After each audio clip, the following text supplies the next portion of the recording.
Hello everyone!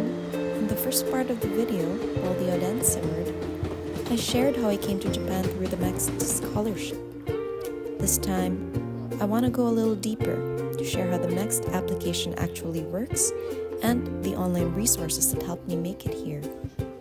So what I did was definitely to do an extensive research, what I need to prioritize, what documents I need to collect, etc. And of course, I had to learn the whole process from scratch. Passing rate is quite difficult because there's thousands of applicants from the Philippines. I was reading through the Facebook group just yesterday, and for the recent intake,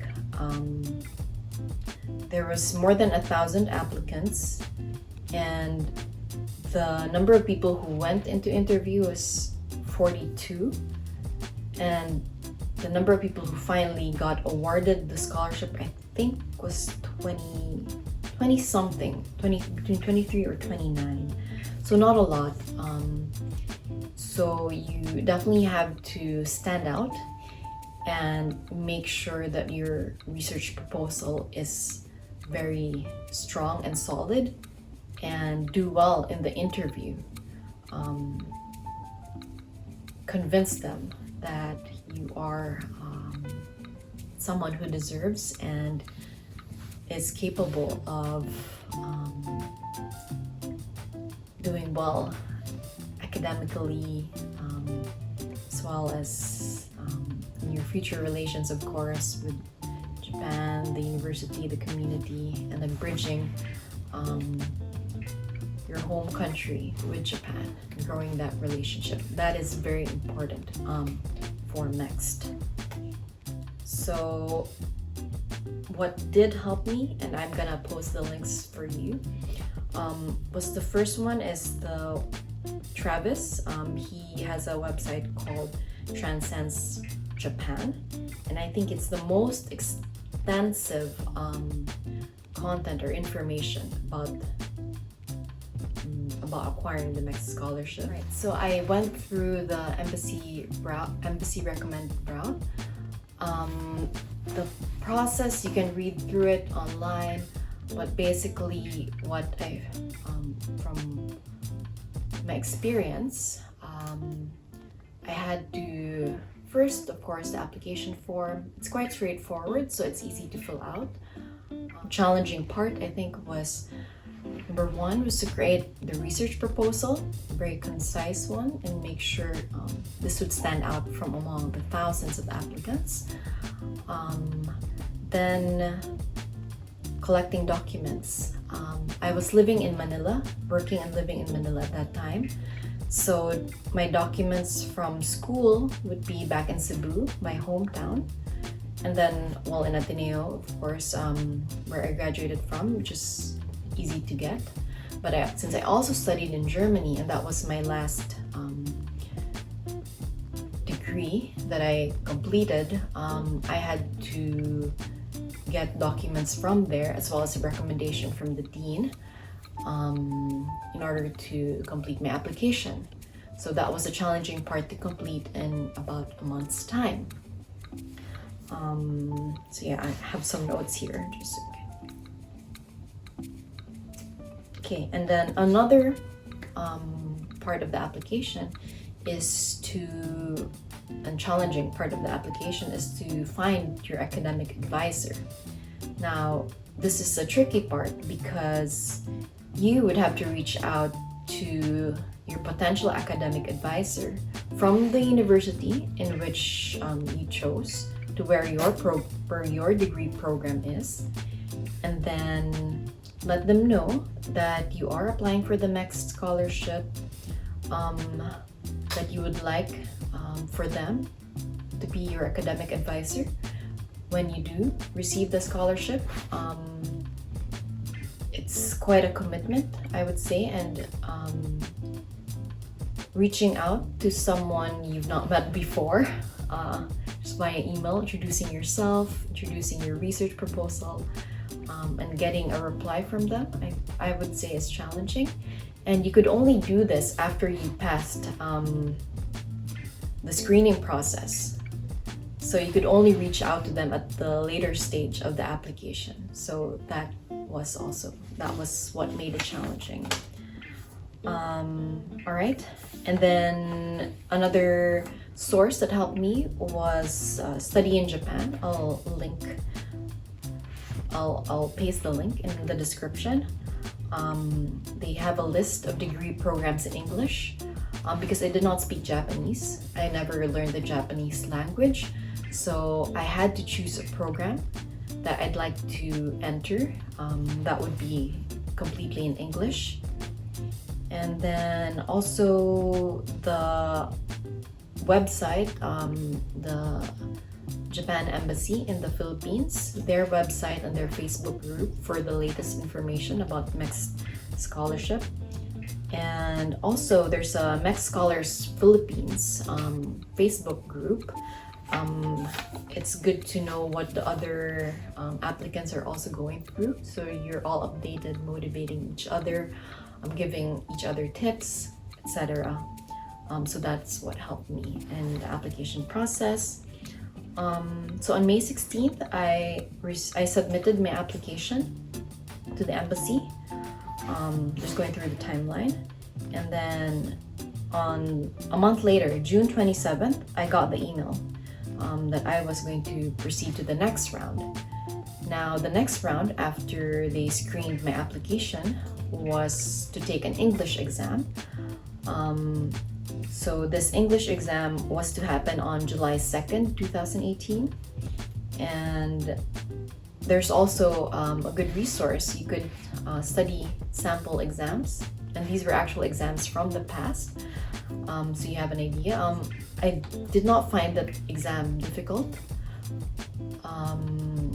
Course, I think because a lot of the Filipinos' native language is also English, so this one was not very difficult to do. And on the same day, on July 2nd in the afternoon, I received the result, the email advice that I could proceed to the interview. The interview was going to happen on July 4th, so just 2 days later. I had the interview in the afternoon, and it was a panel of around 6 people who interviewed me for 20 minutes.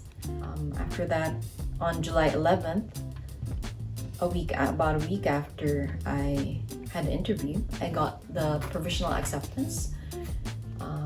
That I passed the screening, I passed the interview. So screening process of my documents, and then the English exam, and then the interview, everything I passed. The next step, as I mentioned a while ago, is to find an advisor. After finding an advisor that would agree to be your supervisor, your guidance, your mentor when you're in Japan, the university needs to process the application and give you a LOA, which is a letter of acceptance. This means that if I were to finally be awarded the MEXT scholarship, that they would accept me as a scholar in their university, in their program. So I had about July, August, September, 2 months to contact potential advisors and request for a letter of acceptance. And so the deadline they set to receive those would be on September 21st. So with this MEXT embassy, with the embassy route, you could reach out to 3 universities of your choice, list them down in your application, submit the letter of acceptance from each of these universities, and then you rank them according to your preference. And later on, it's the MEXT that would choose which university you would finally be admitted to. So after submitting the LOAs late September, I received the email on December 28th. So that's October, 3 months later. Finally, I got the, yes, you passed, congratulations. You are a scholarship recipient for 2019 research category. In January 8th, I received the placement, university placement, and I got my #1 preference, which was University of Tsukuba.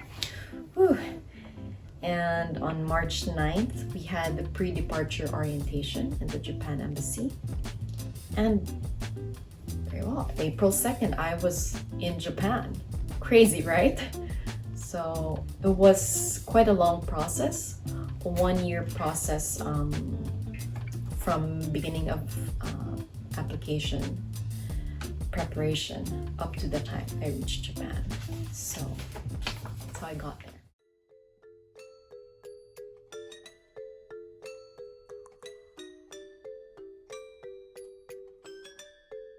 It's the second day of Oden. Well, no, I made this 2 days ago at night. Now I'm having it for late lunch. There was a recommendation to also cook the hanpen in butter, so that's what I did. So we have this separately. So previously the hanpen, we ate it together with the oden. Now it's not stir fried. It's just pan fried. There we go, pan fried in butter.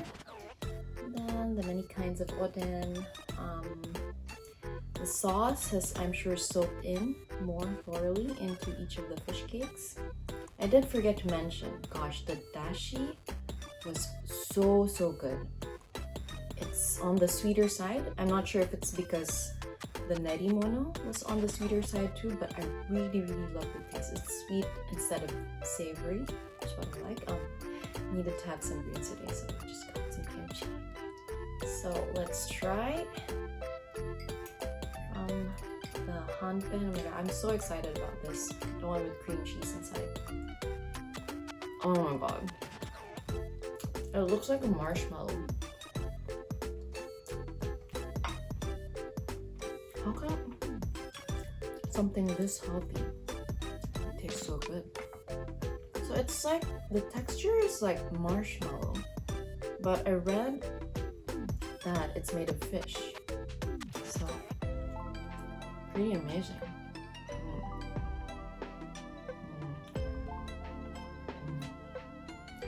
The difference is if you soak it in the dashi, the flavor of the dashi gets soaked into the hanpen. This time you could definitely just taste the hanpen on its own. Both very good. I prefer a little bit if it was soaked in the dashi. So here we have the chikuwa.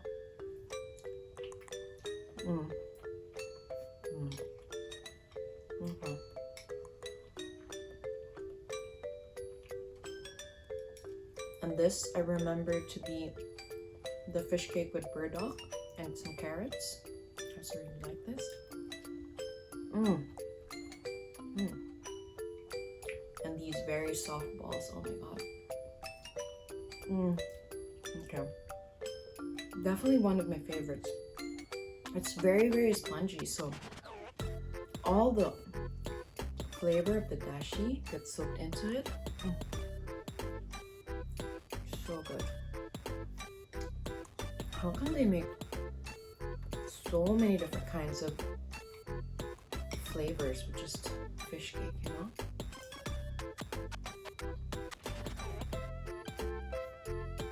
I think this type of food is also popular in Korea, but I'm not sure where else. In the Philippines, we have like tusok. So it's street food called fish balls too. But it's not wet like this. So they deep fried in oil, and then we dip it into the sauce of our preference. So there's chili, there's sweet. I always go for the sweet. Okay, look at this. Gigantic aburage with kabocha inside. Baka dekai siya. So good! Okay. This is my random creation and could be my favorite. It's so good. Wow.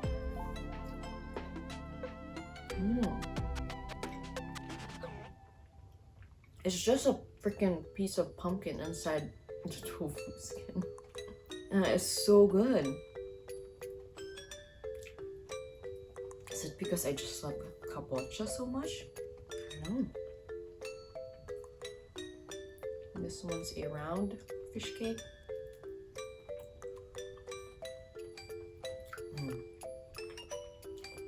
Very good.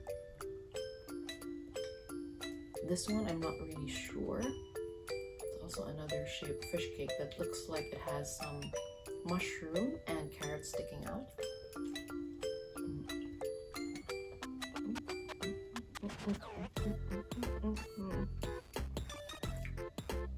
Honestly, before I was never into eating these things, but actually it's very, very good.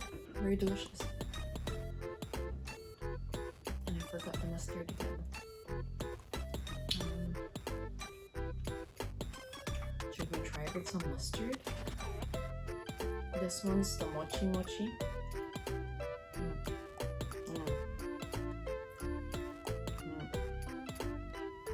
So original. All just these creations. Maybe I don't need mustard because I have kimchi right here.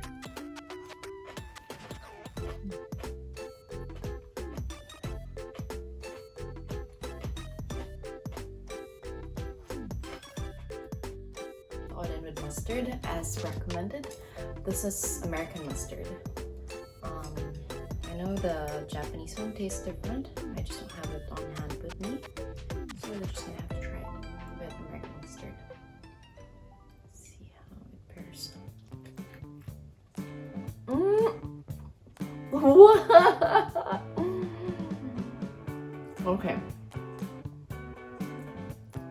Oden is amazing with mustard. Why?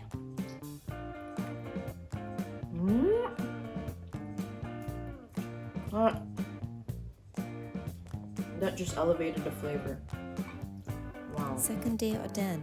It's deeper, richer, worth the wait. And that's how I describe the MEXT journey too. It takes time, but the result can change your life in ways you can't imagine. In the next episode, we'll step outside again to start the day a little differently. I'll take you to a cozy cafe that feels like traveling back in time. A hidden spot called Samurai Cafe, where the aroma of coffee meets old school charm. So join me for breakfast, coffee, and another taste of Japan's quiet magic. Until then, stay curious, stay hungry, and keep savoring the old school magic. This is Old School Tamago. See you soon.